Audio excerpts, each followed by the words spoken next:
Hey guys, so just made it to the Conservancy, and this is the part of the Conservancy, and then down here is the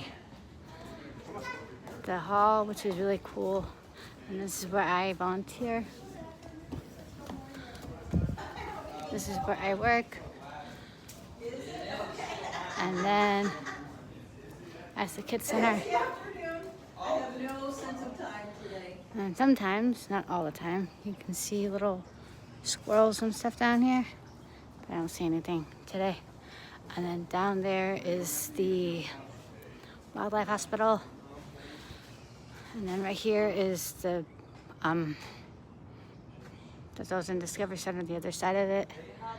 And then down there are the boats. And then this is a map of the Conservancy. And yeah, so I will see you guys in a little bit. Love you guys.